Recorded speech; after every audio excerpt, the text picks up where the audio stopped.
So what I found works quite well with most people is 2 low rep top sets and then 2 to 3 back off sets with lower or higher reps. So in a peak, for example, this could be a single, a double, and 2 4s, or slightly further out, it could be 2 sets of 3 followed by 2 sets of 4. Or if you're someone that generally responds to higher reps a bit better, it could be 2 3s, 2 4s, and a 5 or 6. Lighter lifters or lifters that tend to need more volume can do quite well with higher rep ranges here as well. What I have found as well is lifters that fatigue really quickly.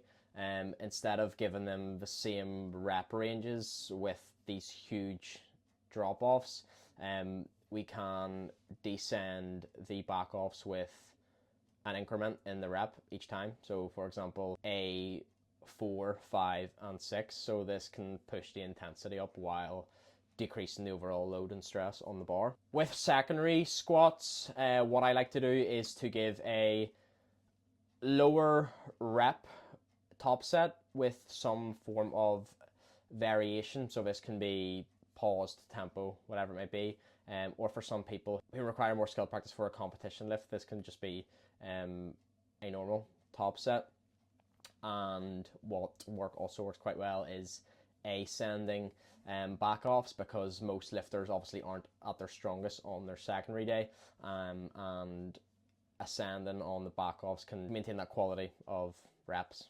And I typically do go for higher reps here just to get a bit more volume in, but as well, it can be quite good to go through a squat pattern, especially if somebody's more limited in how much training they can get done, and we can't push as many or can't have as many leg accessories in the program as we'd like. It's a useful tool. If you needed more stress on the quads, you could go with something like high bar for higher reps too. Then not everyone needs a tertiary for squats, but for people that do need it, and I've typically found that heavier lifters who might need a tertiary just from the mental side of things, dead simple, 3x3, really, really light. But what I have found works quite well with people who need a bit more stimulus from that tertiary squat is, again, a load limited top single, double, or triple. So usually with like a pause squat or a tempo, and then some lower rep back offs. They actually might not need as much like cumulative. I can't even say a word.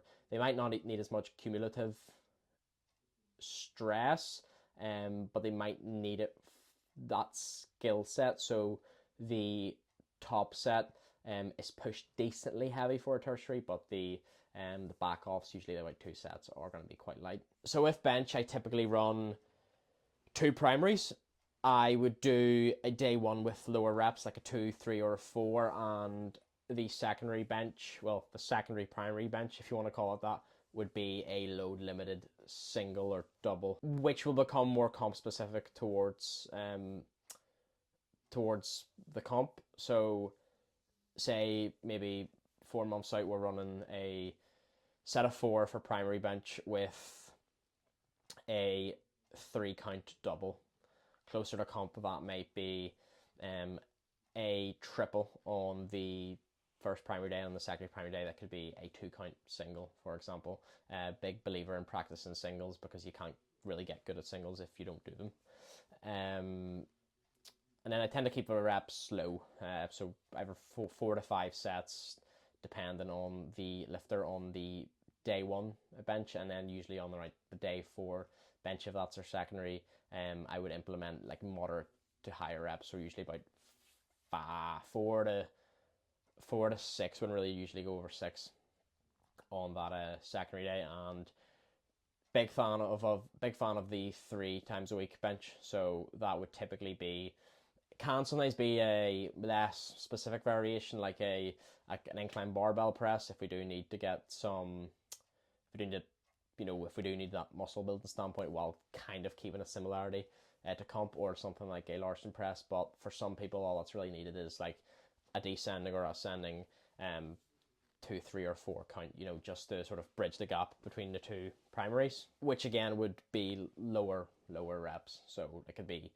It could even be like really long pause singles or tempo singles or 2, 3, or 4 rep, 3 counts, 4 counts, something like that.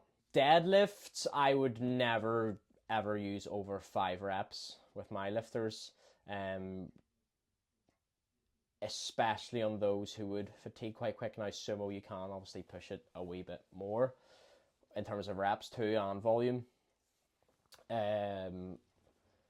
So for primary, again, 4 to 5 sets. Some people only need 3 sets in that primary.